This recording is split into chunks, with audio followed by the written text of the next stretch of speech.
Hi guys, welcome to another Transformers toy review. This time I thought we'd have a look at one of the Minicons. So this is from Robots in Disguise. And this is Minicon Beastbox. Now I've already got this guy but in a slightly different colour. So again with these guys, I haven't got loads of the Robots in Disguise ones, but I tend to pick up the Minicons where I can and have them displayed with my Combine Awards or Titans Returns figures, Power of the Primes figures. I think they work really well, especially these guys here, like Beastbox, because he looks like he's supposed to go with Blaster. So I had the Rat Bat one, which I recently reviewed, and I've got him on display with Soundwave. So I'm going to do the same with Beastbox. So I've got the two of them together, so I'll have one with his armour on perhaps and one without his armour, and do it that way. And it shows you with him with drift. So he combines up, and you see on there he's supposed to fit on his arm and shoot off. I think with this one I'm not necessarily sure yet. No, it must go with the drift one because he's got other ones that are similar shape which he can shoot off. So if you get the what's his name, I was going to say the drift deployer one, you can add these on and you can shoot them off. So that's something you can do.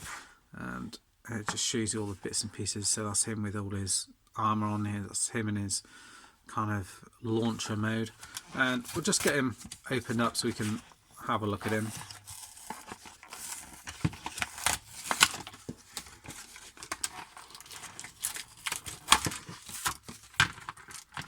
So in here you get your instructions and all the other normal bits and pieces.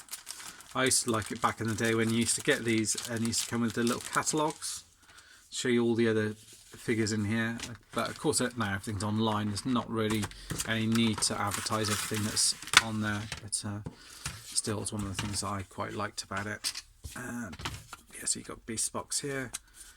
Just open it all up and it just shows you very easy transformation from his kind of guerrilla mode to his deployer mode, and then with all the armour, so they're all numbered so you can see where each one goes.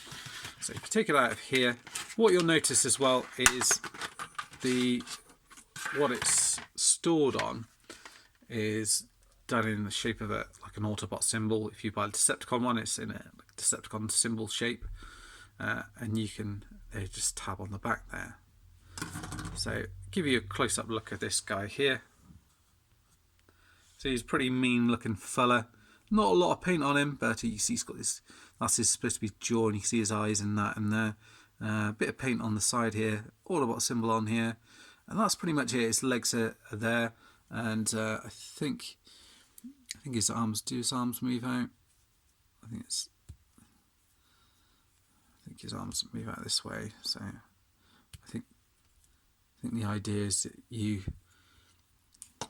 have him out like that. Oh, move that down. He's kind of supposed to go out like that in his sort of guerrilla mode. You can move out, so like that. And then to transform him, you just kind of fold everything in basically, and just move it in like that. And yeah, he's like that. I don't know quite what he's supposed to be. You could make him out to be like a little space, like a saucer, flying saucer, or maybe like a bug. He's got these two little bits sticking out. You get away with him saying he's like a little bug or something. I guess entirely up to you. I think the thing with that one is I think you probably need to use your imagination a bit more with that particular alt mode. We'll see what it looks like with all the bits and pieces on, because sometimes it can make them look a little bit different in terms of the alt mode. So I just got this here, so have a look. So we've got 1 and 2, which looks as if they go on the back here. So where's this? 1 and 2. So you've got 1 here on this side here, and there. So just break these off, and they look as if they come around the back here. Is it?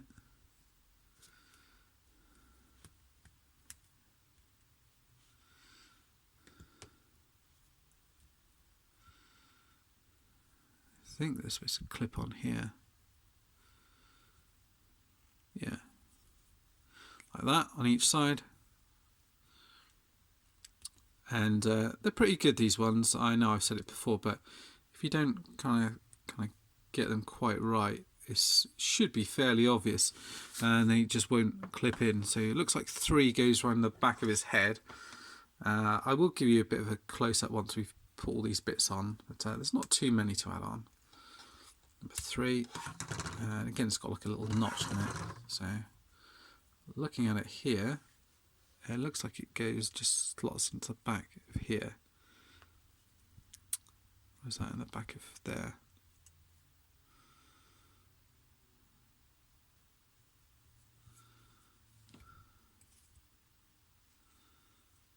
Let's have a look. Look, it might go into that space there. There we go. Like that.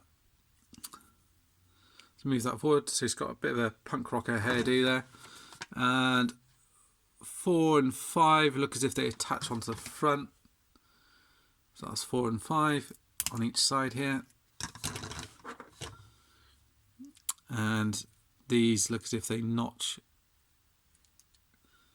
into the side, is it?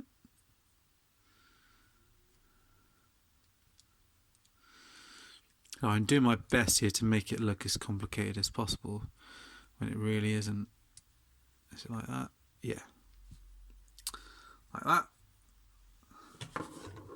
Same on the other side, so I've got a bit of an idea of what I'm doing now. He says. And then peg that into there. Like so. So it sort of goes on sideways on. Like that. And then there's not many pieces left, so you've got these bottom ones, 7 and 6, which looks as if they go on his hands. Give him a bit of extra armour, beef him up a bit. So just clip on the ends of his fist there. Like that.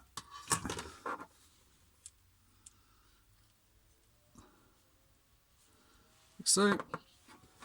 And then the last piece here looks as if it goes over his face. Oh, there you go. And that'll just slot in at the top there, like that. And there you go. You've got one mad monkey.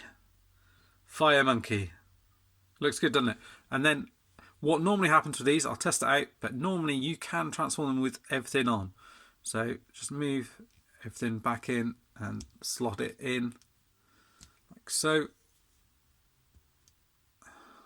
like that, and you've kind of got a bit of a different looking alt mode now, haven't you? So that does look a bit more like a spaceship, maybe. I don't know. Again, I think you need to use your imagination a little bit with these guys, some of them anyway. So there you go, but that's it. What I will do is just bring in the other Beastbox one that I've got, just so you can see him alongside him, just so you can see what they look like alongside each other, because the other one's just a slightly different colour. And what I'll do is I'll have them on display, so I'll have one on like that with all the armour on, and then the other one on his own. So stand by. So this other one actually does have a little bit more paint. So I'll bring this one up. You can see this guy here has a little bit more paint around the face and that. But if you have a look at the two of them side by side, I think that looks quite good, doesn't it? Beastbox 1, Beastbox number 2. So yeah, that's it for now, guys. Again, in terms of recommendations, it's just a real quick review really, but I do recommend them if you do see them about. I wouldn't break the bank to get any of these ones, but they're just cool little fun toys, great for kids. The only thing, if you are buying them for kids, just be careful with all the little bits. They are quite easy to lose. I recommend just getting like a little tub or something to put all the bits in, just to avoid losing them. It might be worth with smaller children just to take all the bits off, put them to one side. If they're still into them when they're a little bit older and you trust them not to, put them, you know, stick them in their mouth or whatever, and then you can give them to them then. But still recommend just having a little box just to store those little pieces in, otherwise you get them lost, and then obviously they won't quite look the same if they don't have all their armour on. That's it for now, guys. Thanks for watching, and see you all soon. Bye bye for now.